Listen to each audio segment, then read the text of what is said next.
기한이 차서 아들을 낳으니 이웃과 친족이 주께서 그를 그에게 동일해서 주께 전무하더라.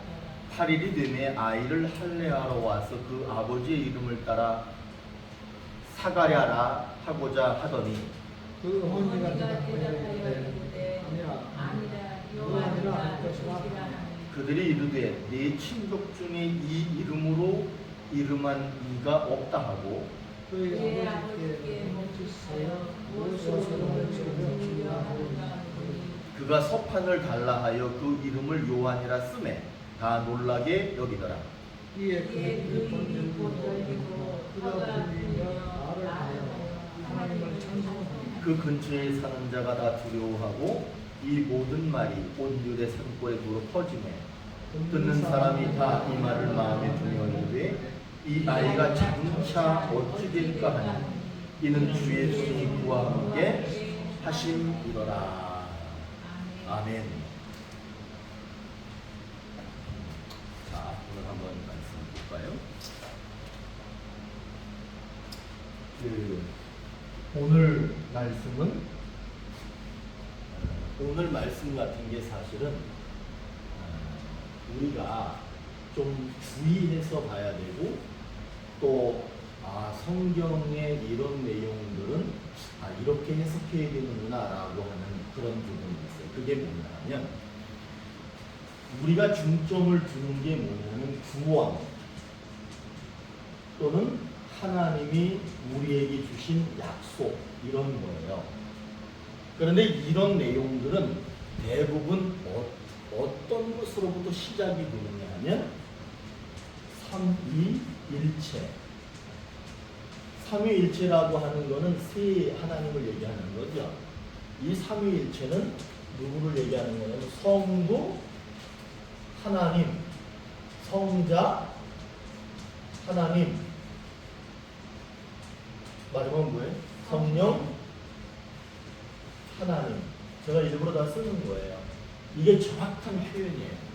그러니까 삼위일체라는 얘기를 할 때에는 하나님 아버지 이렇게 하는 거보다 삼위일체라는 얘기를 할 때에는 반드시 아버지라는 말이죠. 이거는 자식이라는 말이죠. 이거는 영이라는 말이에요. 그러니까 성부 하나님, 성자 하나님, 성령 하나님이 세 개인데 같은 것이다 이렇게 보는 거예요. 하나 질문해 볼까요? 분명히 말을 쓸 때 아버지, 자식, 영 이렇게 얘기하는데 이것이 하나가 될 수 있어요? 그런데 우리 기독교 신앙은 이것을 뭐라고 얘기하느냐 하면 일체라고 하는 것은 사실은 몸이 하나라 이런 말이에요. 몸이 하나야. 근데 아무리 생각을 해봐도 성부, 성자, 성령은 서로 다른 것을 표현하는데 어떻게 하나가 될 수 있느냐. 근데 우리 기독교 신앙은 무조건 일체라고 얘기하셔야 됩니다. 일체가 아니고 따로따로 얘기하는 경우가 있어요. 대체적으로 우리가 보통 사이비 종교 그러죠. 이단 종교는 자기들이 이거라고 얘기는 하진 않아요. 그럼 자기들은 누구라고 대장 얘기하냐면 성자나 성령 중에 하나라고 자기를 얘기하는 게 이단 종교입니다. 그러면 이단 종교들이 이거는 아니라고 하면서 성자나 성령이라고 하는 이유를 말하는 것은 다르다는 얘기를 합니다. 그러나 우리는 같다고 얘기를 하는 거예요. 그러면 어떻게 해서 같을 수 있느냐? 이거는 매우 깊은 사고력이 사실은 있어야 됩니다. 관계성으로 보는 게 있어요. 관계로 볼 때 하나라고 보는 게 있어요. 이게 이제 사실은 이제 최근에 20세기, 거의 21세기까지도 이 해석이 많이 있었어요. 그런데 이제 김진영 목사는 이렇게 해석합니다. 자, 목적으로 봅니다. 제가 볼 때는 목적으로 봐요. 그것이 무슨 얘기를 하느냐면 성부, 성자, 성령은 분명히 자리가 있어요. 자기의 자리가 있습니다. 그럼 자리가 세 개예요. 이 세 개의 자리는 하나라고 말하기가 사실 어렵습니다. 그러나 그것을 하나다라고 말할 수 있는 것은 목적이 어떻다는 거냐 하면 어떻다는 거예요? 같다. 목적이 같다는 거예요. 그러면 제가 한번 얘기해 볼게요. 성부 하나님, 아버지 하나님의 목적이 뭐냐? 아버지 하나님의 목적이 뭐냐 하면 뭐예요? 이 땅을 구원하시는 게 목적이죠. 그러면 성자 예수님이 이 땅에 내려오셔서 십자가에서 희생하셨어요. 그 목적이 뭐예요? 성령 하나님께서 지금도 우리에게 믿음을 가르쳐 주시고 믿음으로 살아야 할 것을 끊임없이 우리들에게 증언하고 계십니다. 근데 그분이 그렇게 하시는 목적이 뭐냐면 우리 잘 먹고 잘 살아라가 아니라 실질적으로 우리를, 그러니까 제가 볼 때에는 많은 신학자들이 삼위일체를 설명하기 위해서 많은 이론들을 내놨어요. 그런데 그들이 하나다라고 말할 수 있는 게 뭐냐면 목적이 같다는 거예요. 목적이 같음으로써 그들은 같은 거예요. 그러니까 자리가 하나, 둘, 세 개가 있는데 이 세 개를 억지로 하나다라고 주장하기보다는 하나가 될 수 있는 이야기를 해야 돼요. 목적이 같기 때문에 삼위일체라고 말할 수 있는 거예요. 이 관계성에서는 뭐라고 얘기를 하느냐 하면 여기 성부가 있어요. 여기 성자가 있어요. 성령이 있어요. 그랬을 때 아버지는 아들하고 관계가 있고 아들은 성령하고 관계가 있고 성령은 하나님과 관계가 있다라고 하는 표현이 사실은 가장 설득력 있는 신학적 삼위일체 해석이에요. 그런데 제가 볼 때는 그것도 물론 좋은데 목적으로 보시는 거예요. 구원이 삼위 하나님의 목적이기 때문에 그들은 하나다라고 볼 수 있다는 거예요. 제가 이제 얘기를 드렸는데, 자 그러면 중요한 거는 이거예요. 삼위일체 하나님이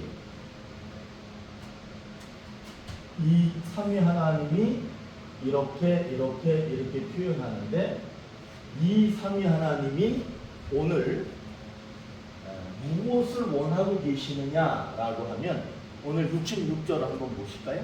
66절 한번 읽어볼까요? 시작. 듣는 사람이 다 이 말을 마음에 두며 이르되 이 아이가 장차 어찌 될까 하니 이는 주의 손이 그와 함께 하심이로라. 오늘 66절에 이 삼위 하나님의 목적이 여기 들어 있는 거예요.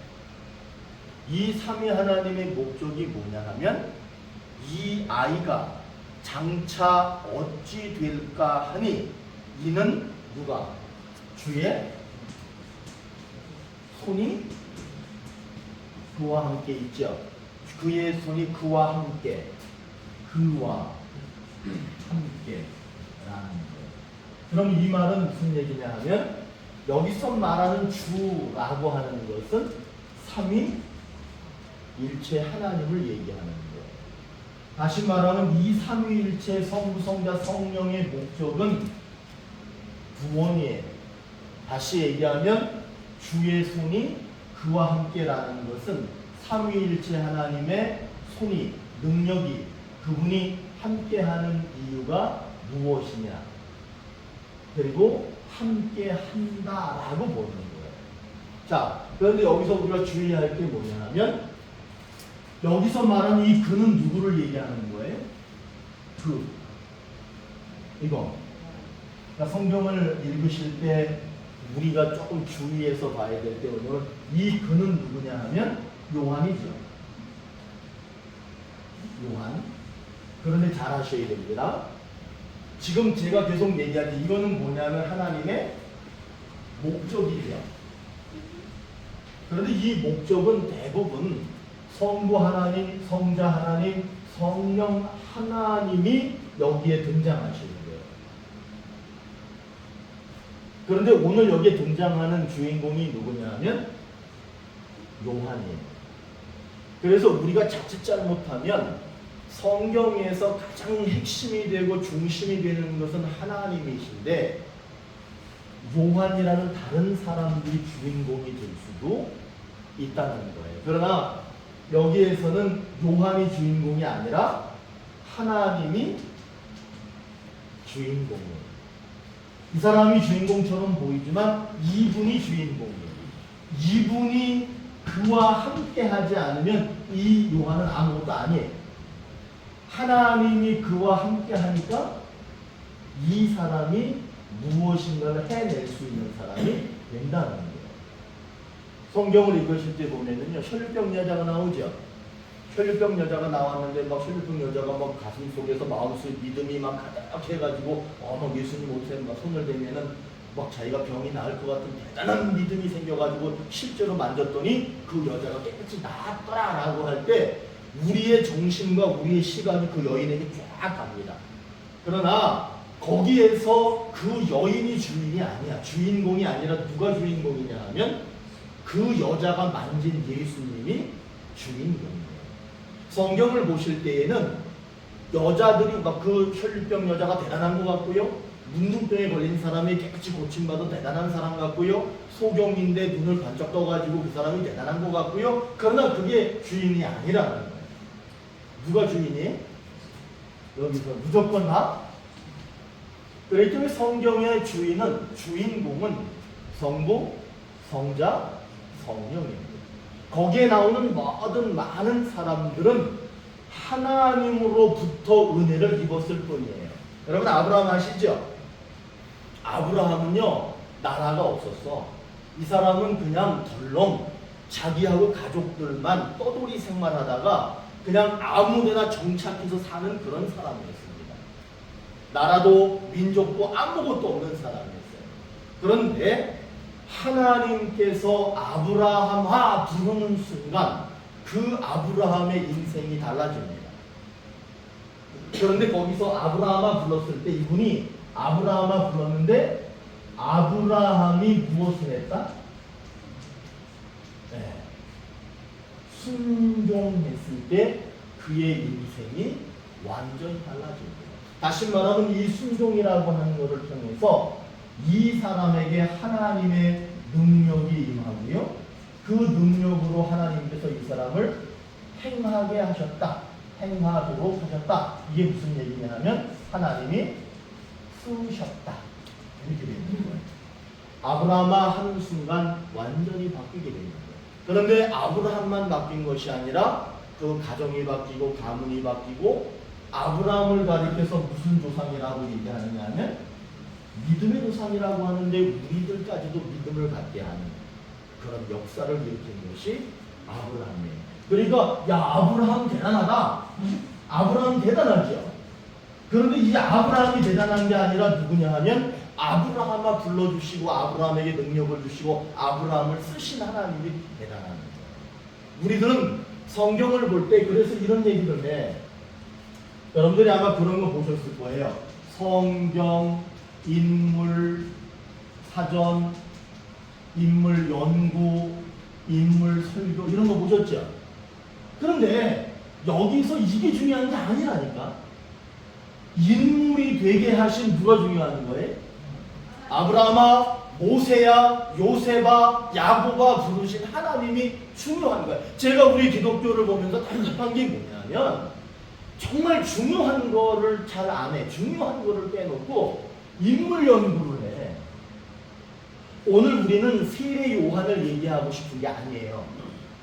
누구 얘기하고 싶은 거냐 하면 세례 요한에게 능력을 주신 하나님, 세례 요한을 쓰신 하나님, 그거를 얘기하고 싶은 거예요. 아시겠죠?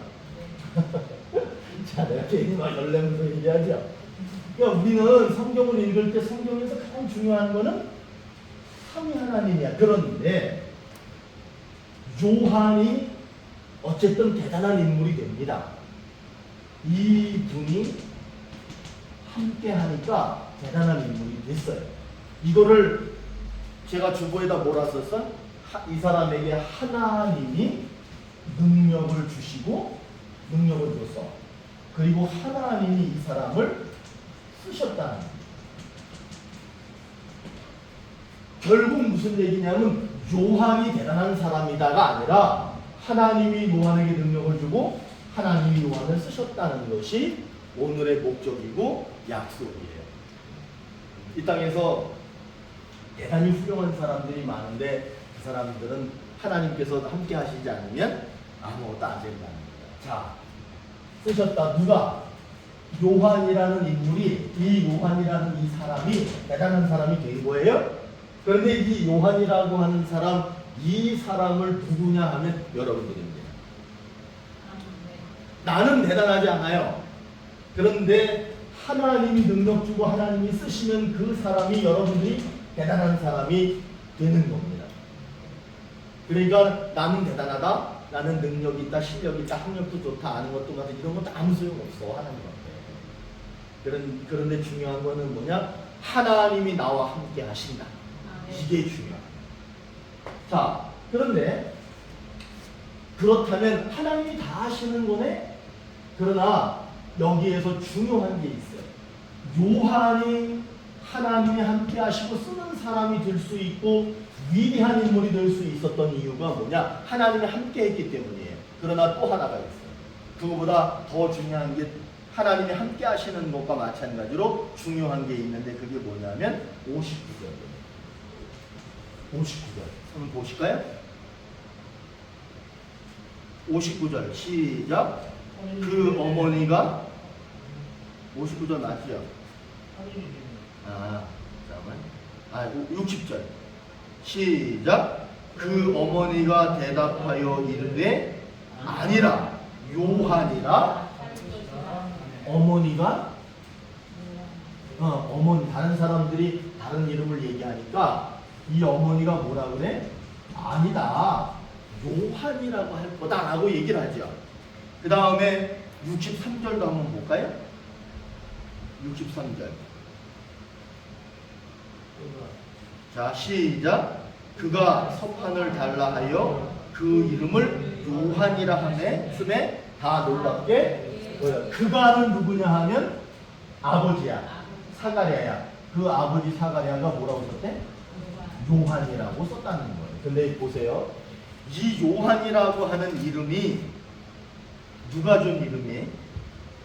요한이라는 이름은 하나님께서 저 두 부부에게 주신 이름이죠. 이게 눈이 잘 안 보여가지고.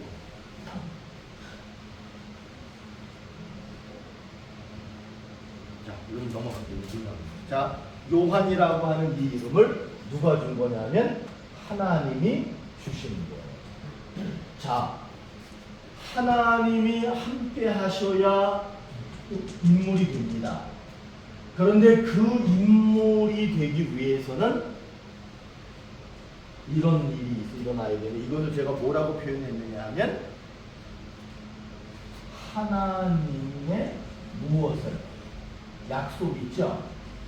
하나님과 이 부부가 약속을 맺은 거예요. 내가 임신하게 할 건데 이름을 요한이라고 해라. 이거는 하나님의 일방적인 명령이 아니에요. 예, 그렇게 하겠습니다라는 약속이 있을 때 그렇게 되는 거예요. 그러니까 무엇이 중요하냐? 하나님의 약속과 거기에 응답하는 우리들의 약속이 하나가 될 때 하나님이 능력을 주시고 하나님이 쓰시는 위대한 인물이 될 수 있다는 거예요. 그렇기 때문에 대부분의 사람들은요,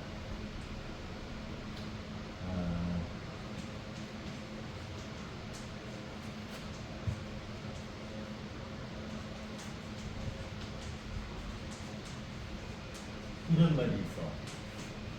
표현 언어라고 하는 것은 이런 거예요. 주의 손이 그와 함께 하셨다. 표현 언어. 표현한 거예요. 그런데 주의 손이 그와 함께 했다. 이 표현 언어 속에 무엇이 마음의 언어가 무엇이냐 하면 주님께서 함께 하실 때에만 뭐가 될 수 있다? 위대한 인물이 될 수 있구나. 이것이 마음의 언어예요.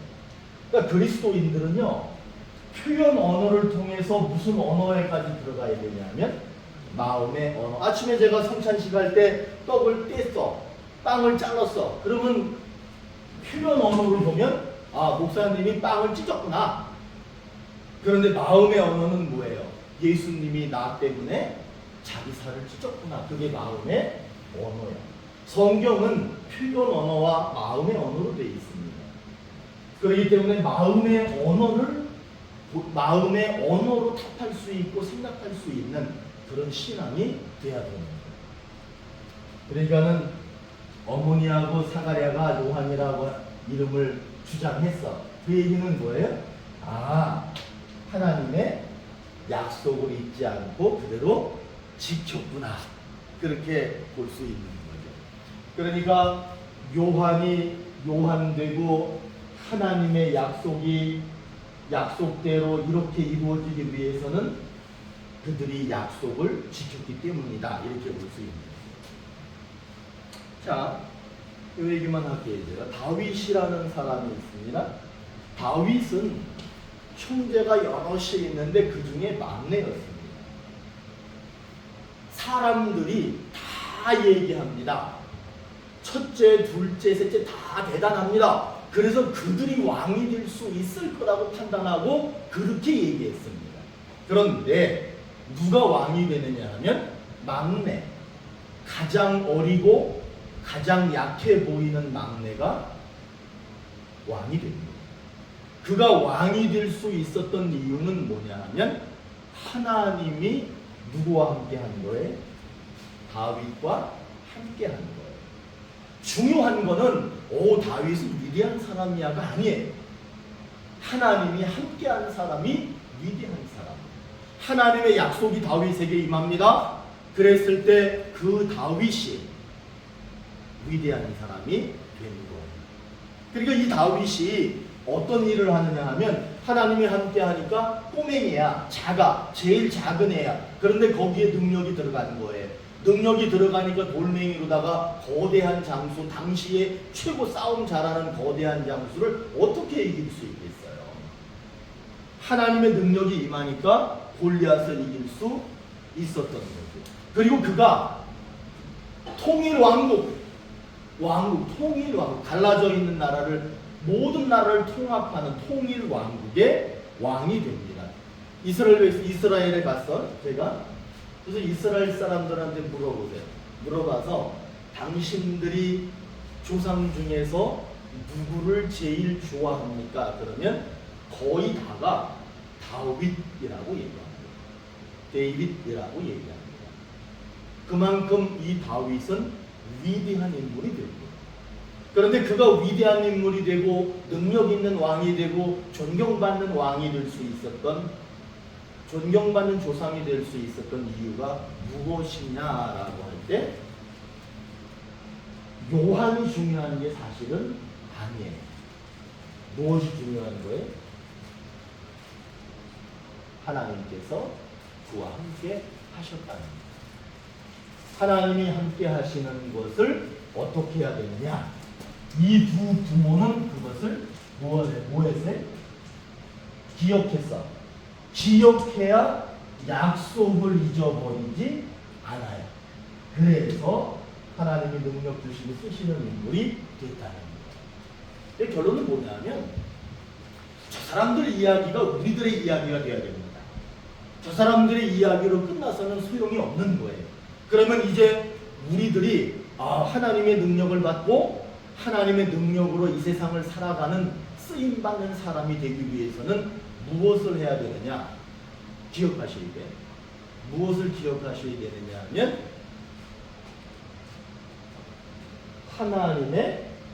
하나님이 함께 하시고 우리에게 능력 주시고 쓰신다라고 하는 하나님의 약속을 믿으면 되는 거예요. 별거 없어. 돈 내라는 거 아니야. 돈 내라고 안 해. 하나님은 여러분에게 돈 내라고 그런 적이 없어. 돈 내라 그런 적도 뭐 있긴 있어, 성경에 보면. 그런데 오늘 말씀에서는 헌금을 많이 하고 물질을 많이 하고 그렇게 하면 내가 그렇게 하기가 아니에요. 여기서는 뭘 하면 되느냐면 약속을 기억하면 되는 거예요. 약속을 기억하십시오. 여러분 한 분 한 분은 다 하나님이 쓰실 겁니다. 하나님이 사용하실 거예요. 그래서 살려두고 계시는 거예요. 그러니까 그 약속을 붙드세요. 그리고 기억하세요. 그리고 지금은 내가 힘이 없고 가진 것도 약하고 건강도 약해지고 점점 약해지고 그렇지만 하나님의 약속이 있는 한 여러분들은 약하지 않습니다. 여러분들은 하나님의 귀하게 마지막까지 쓰실 겁니다. 그 하나님이 쓰시는 여러분 되시기를 축복합니다. 자, 우리 찬양하겠습니다.